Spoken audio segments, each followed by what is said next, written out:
Gaii Valerii Catulli, Carmen quattuor et sexaginta. Peliaco quondam prognatae vertice pinus dicuntur liquidas Neptuni nasse perundas Passidis, ad fluctus et fines aet aeos cum lecti juvenes argivae robora pubis. Aurat optantes colchis a vertere pelle ausi sunt.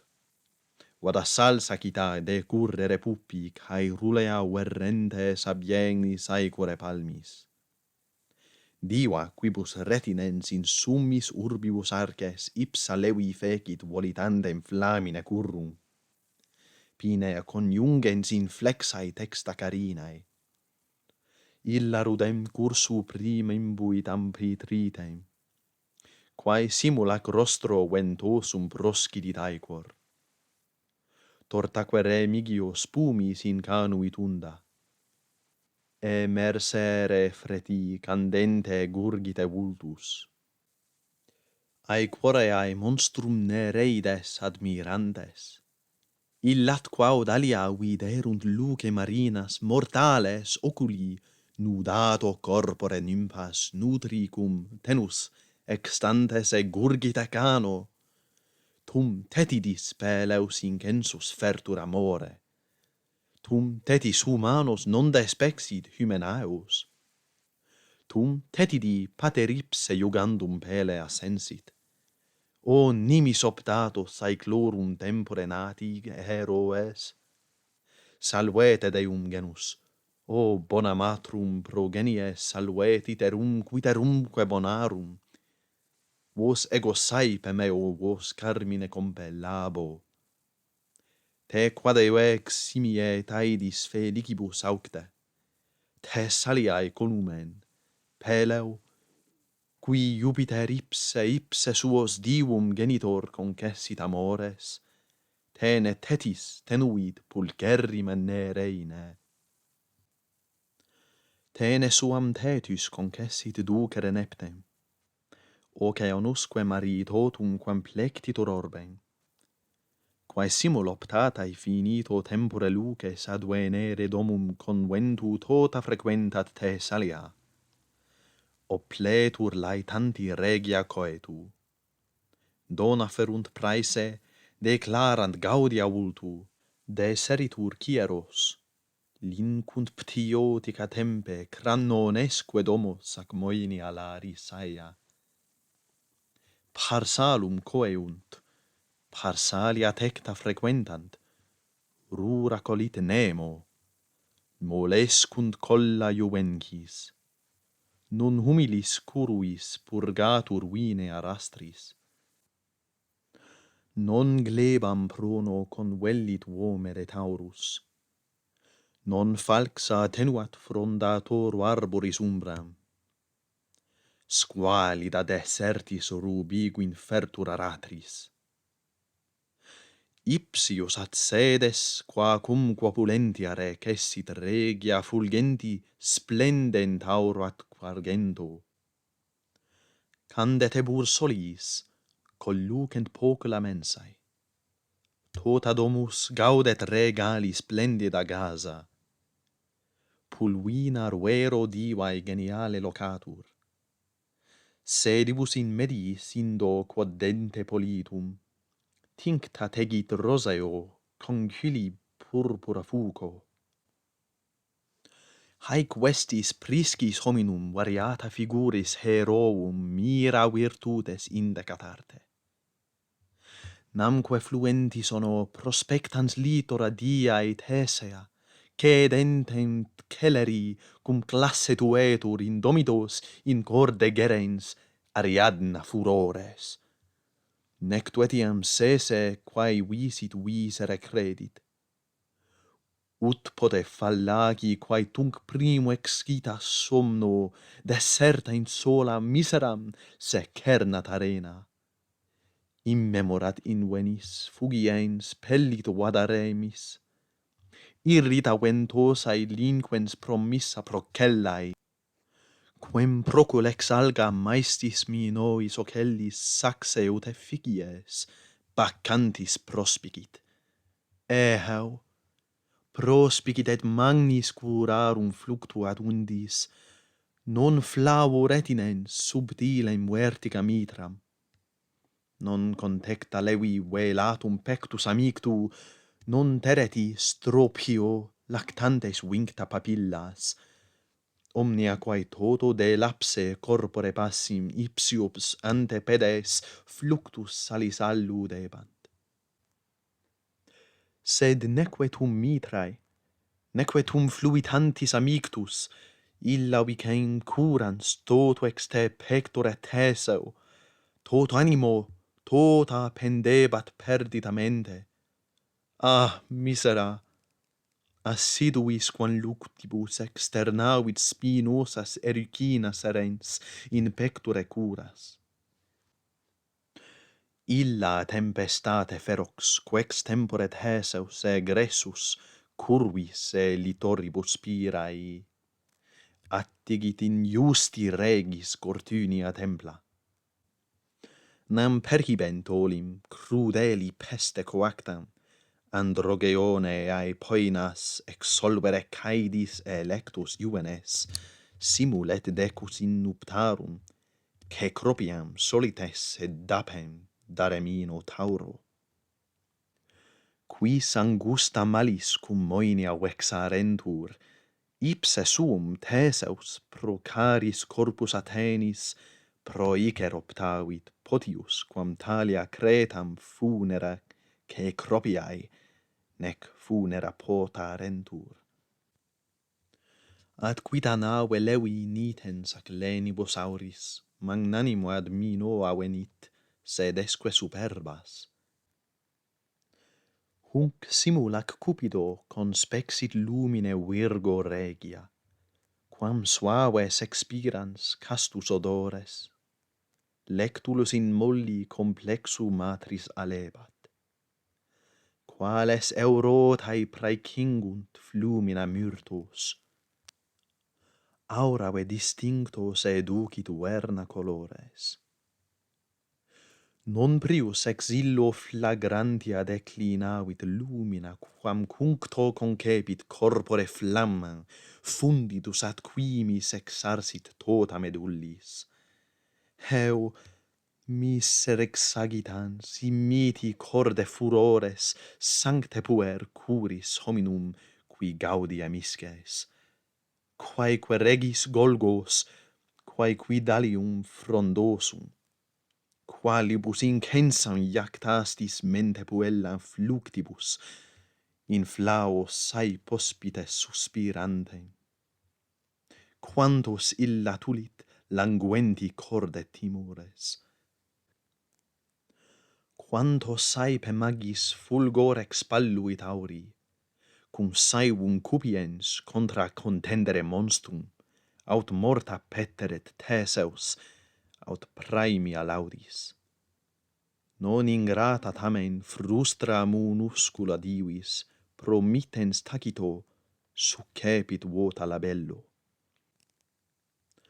Nam velut in summo quatientem brachia tauro quercum, aut conigeram sudanti cortice pinum indomitus turbo contorquens flamine robur eruit.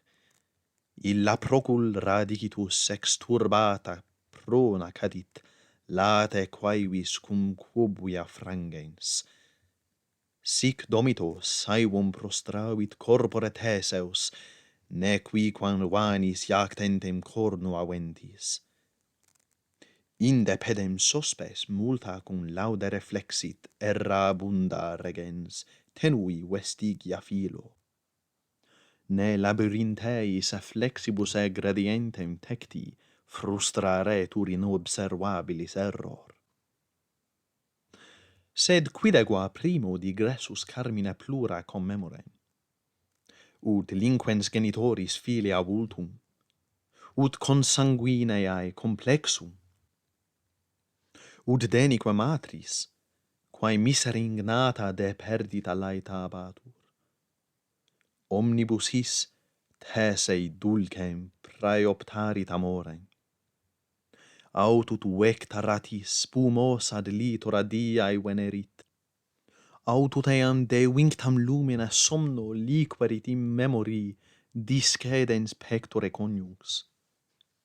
Saip illam perhibent ardenti corde furentem clarisonas immo fudisse pectore voces, actum praeruptos tristem conscendere montes, undacie in pelagi vastus protendere taestus.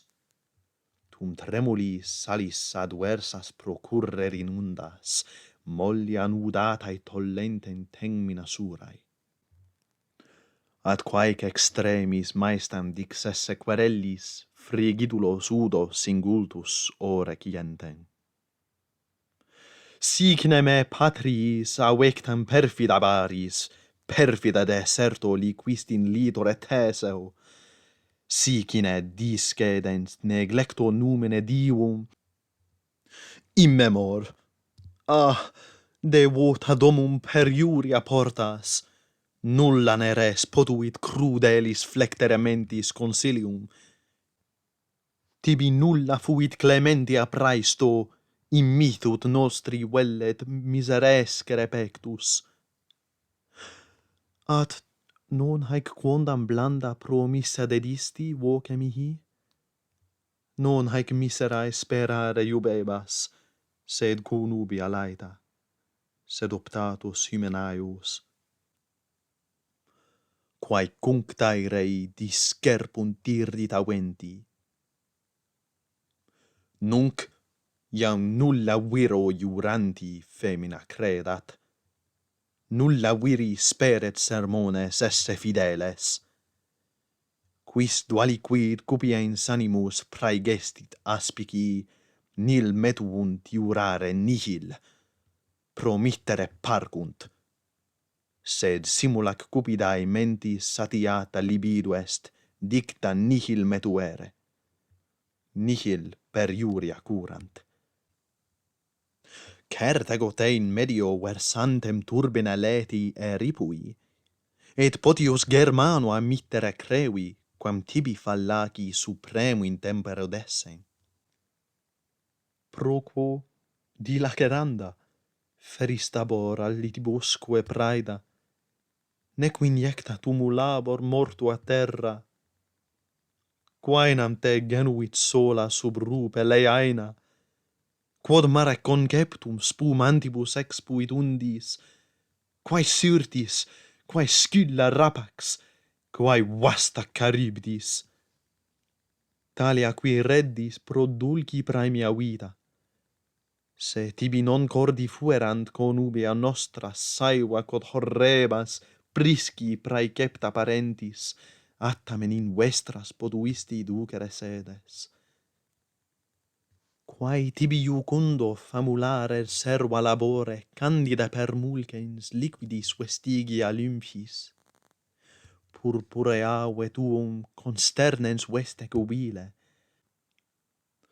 sed quid ego ignaris nequiquam conquerar auris, externata malo, quae nullis sensibus auctae nec missas audire queunt nec reddere voces, illa autem prope iam mediis versatur inundis, nec quisque apparet vacua mortalis in alga. Sic nimis insultans extremo tempora saeva forts etiam nostris invidit questubus auris.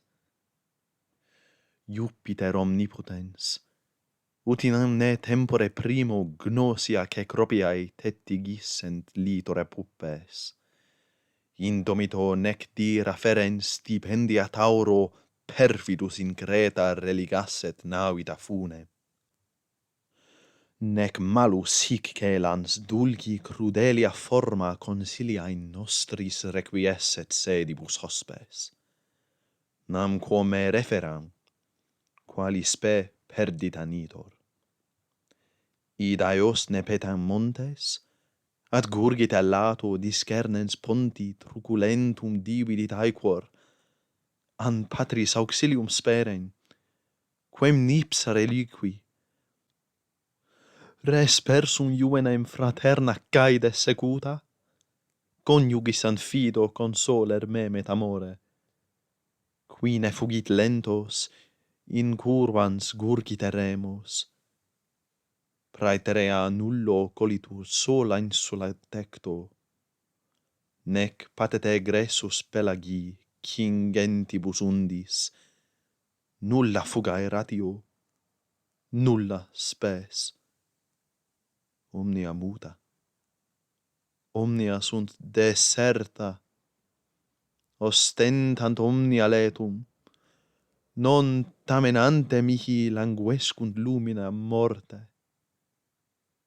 nec prius a fessos se cedent corpore sensus, quam justa divis exposcam prodita multa, caeles tunque fidem postrema comprecer hora.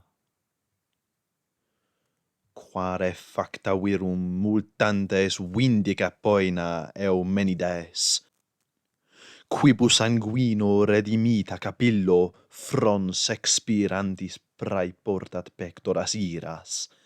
Huc aduentate, meas audite querellas, quas ego vae miser extremis profere medullis, cogor, inops, ardens a menti caeca furore, quae quoniam verae nascuntur pectore abimmo, vos nolite pati nostrum vanescere luctum, sed quali solam Theseus me mente reliquit, tali mente Deae funestet seque suosque. Has postquam maesto profudit pectore voces, supplicium saevis exposcens anxia factis, annuit invicto caelestum numine rector. Quo motu tellus at quorrida contremuerunt aequora, concus sitque micantia sidere mundus. Ipsa autem caeca mentem caligine Theseus, consitus oblito dimissit pectore cuncta, quae mandata prius constantimente tenebat. Dulcia nec maesto sus tollens signa parenti, sospiter ecteum sostendit visere portum. Namque ferunt, olim classi cum moenia divae linquentem gnatum ventis concrederet aegeus, talia complexum iuveni mandata dedisse. Gnate mihi longa iucundior unica vita, gnat ego quem dubios cogor dimittera casus, redite in extrema nuper mihi fine senectae, quando quidem fortuna mea tua fervida virtus, eripit invito mihi te cui languida nondum lumina sunt nati cara saturata figura, non ego te gaudens laetanti pectore mittam. Nec te ferre sinam fortunae signa secundae, sed primum multas expromam mente querellas, canitiem terrat qui infuso pulvere foedans. Inde infecta vago suspendan lintea malo, nostros ut luctus nostrae quincendia mentis, carbas obscurata dicet ferrugin ibera. Quod tibi si sancti concesserit incolae toni, quae nostrum genus accedes defendere rectei, annuit ut tauri respergas sanguine dextram. Tum vero facito ut memori tibi condita corde, haec vigeant mandata, nec ull obliteret aetas, ut simulac nostros invissent lumine colles, funesta antennae deponant undique vestem, candida quintorti sustollant vela rudentes. Quam primum cernens ut laeta gaudiamente agnoscam cum te reducaetas prosperas istat. Haec mandata prius constantimente tenentem, Thesea ceu pulsae ventorum flamine nubes, aereum nivei montis liquere cacumen. ad pater ut summa prospectum exarge petebat. Anxi in assiduos absumens lumene fletus, cum primo inflati conspexit linte aveli, praecipitens esse scopulorue vertige iecit, amissum credens mittit hese affato. Sic funesta domus ingressus tecta paterna, morte ferox Theseus, qualem mi noidi luctum obtulerat. Mentim memori talem ipse recepit, quaetum prospectans cedentem maesta carina multiplices animo volvebat saucia curas. Ad partex alia florens volitabat Iacus, cum Thyasos saturoro et Nusigenis Silenis. Te quaerens ariad natuo quincensus amore, qui Tyades passin lymphata mente furebant. Euhoe, bacantes, euhoe, capit inflectentes, harum pars tecta quatiebant cuspide Thyrsus, pars divulso iactabant membri iuenco, pars se tortis serpentibus incingebant, pars obscura cavis celebrabant orgia cistis, orgia quae frustra copiunt audire profani. Plangebant aliae proceris tympana palmis, aut dereti tenues tinnitus aere quiebant. Multis raucis onosse flabant cornua bombos, barbara quorribili stridebant tibia cantu. Talibus amplificae vestis decorata figuris pulvinar complexa suo velabat amictu. Quae postquam cupide spectando Thessala pubes expletas sanctis coepit decedere divis. Hic qualis flatu placidum mare matutino, horrificans zepyrus proclivas incitat undas, auror ex oriente vagi sublimina solis, quae tarde primum clementi flamina pulsae, procedunt leviterque sonant plangore cacinni. Post vento crescente magis increbescunt, purpureaque procul nantes ab luce refulgent. Sic tum vestibuli linquentes regia tecta, ad se quisque vago passim pedebdisce debant. Quorum post habitum princeps vertice peli, advenit Chiron portan silvestria dona. Nam quoscumque ferunt campi quos Thessala magnis, montibus ora creat quos propter fluminis undas, aura parit flores tepidi fecunda favoni. Hos indistinctis plexos tulit ipse corollis, quo per mulsa domus iucundo risit odore. Confestim penios adest, viridantia tempe quae silvae cingunt super impendentes haemonisin, linquens doris celebranda coreis. Non vacuus, nam quille tulit radicitus altas fagos, ac recto procera stipite laurus. Non sine nutanti platano, lentaque sorore flammati paetontis, et aerea cupressu. Haec circum sedes late contexta locavit, vestibulum molli velatum fronde veriret. Post hunc consequitur solerti corde Prometheus, extenuata gerens veteris vestigia poenae, quam condam silici restrictus membra catena, per soluit pendens vertigibus praeruptis.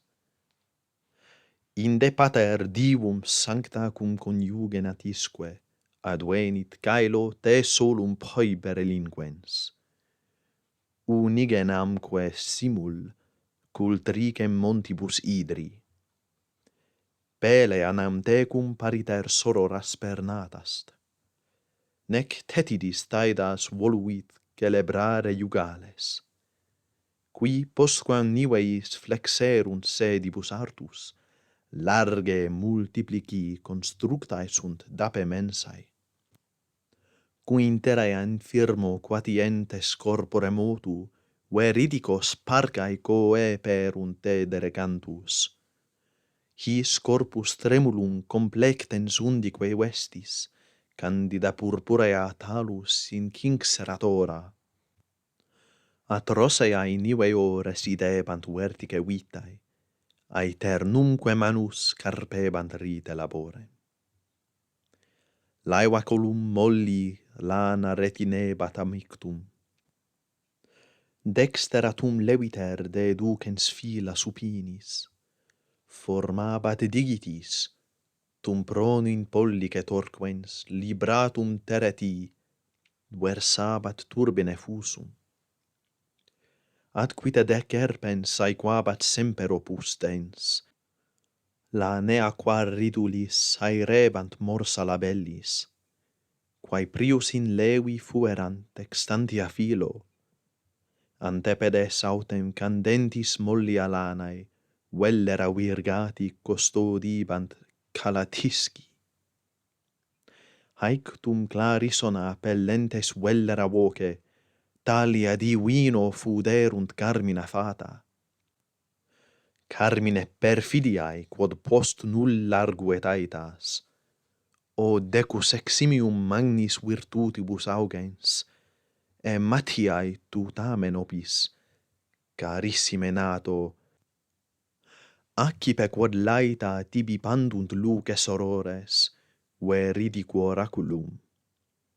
Sed vos quae fata secuntur, currite ducentes sub tegmina, currite fusi, adveniet tibi iam portans optata maritis Hesperus, adveniet Fausto cum sidere conjunx, quae tibi flex animo mentem perfundat amore, languidulosque paret tecum conjungere somnos, levia substernens robusto brachia collo. Currite ducentes sub tegmina, currite fusi, nulla domus tale sumquam contexit amores, nullus amor tali conjunxit foedere amantes. Qualis adest tetidi qualis concordia, Peleo, currite ducentes sub tegmina, currite fusi, nascetur vobis expers terroris, Achilles, hostibus haud tergo sed forti pectore notus, qui per saepe vago victor certamine cursus flammea praevertet celeris vestigia cervae. Currite ducentes sub tegmine, currite fusi, non illi quisquam bello se conferet heros, cum prigii teucro manabunt sanguine campi, Troica quob sidens longinquo moenia bello, per iuri Pelopis vastabit tertius heres. Currite ducentes sub tegmine, currite fusi, illius egregias virtutes, claraque facta, saepe fatebuntur natoru in funere matres. Quin cultum canos solventa vertice crinem, putrida quin firmis variabunt pectore palmis. Currite ducentes sub tegmine, currite fusi. Namque velut densas praecerpens messor aristas, sole sub ardenti flauentia de metit arva, Troiugenu in festo prosternet corpore ferro. Currite ducentes sub tegmina, currite fusi.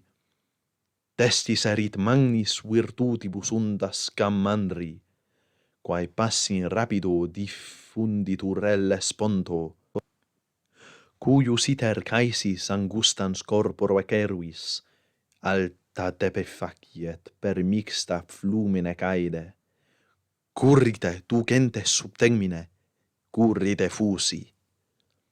tenique testis erit morti quoque reddite praeda. Cum teres excelso quoaque ruatum aggere bustum, excipiet niveos per culsae virginis artus. Currite ducentes sub termine, currite fusi. Nam simulac fesis dederit for Scopia civis, urbis Dardaniae Neptunia solvere vincla, alta Polyxenia madefient caede sepulcra, quae velut ancipiti succumbens victimae ferro, proiciet truncum summisso poplite curpus. Currite ducentes sub termine, currite fusi. Qua ragite, optatus animi conjungit amores, accipiat conjunx felici foedere divam, dedatur cupido iam dudum nupta marito. Currite ducentes sub termine, currite fusi. Non illam nutrix orienti lucere visens, esterno collum poterit circum dare filo, anxia nec mater discordis maesta puellae, se cubito carus mitet sperare nepotes, currite ducentes sub termina, currite fusi.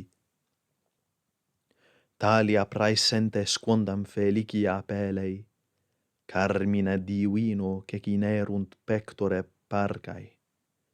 Praescentes namquante domus in visere castas, heroum et sese mortale ostendere coetu, cae licolae nondum spreta pietate solebant.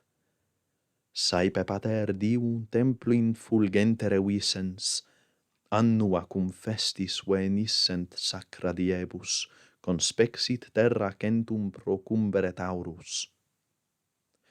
Saepe vagus liber Parnassi vertige summo, tuia de se fussis eo antes crinibus egit, cum Delphi tota certat ex urbe ruentes acciperent laeti divum fumantibus aris. Saepin Letifero belli certamine mavors, aut rapidi Tritonis eraut amaruntia virgo, armatas hominums praesens hortata catervas. Sed postquam tellus celerest imbutam nefando, justitiam quomnes cupidade mente fugarunt. Perfudere manus fraternos sanguine fratres, destitit extinctos natus lugere parentes, optavit genitor, primaevi funere nati liberut in nuptae poteretur flore nauercae.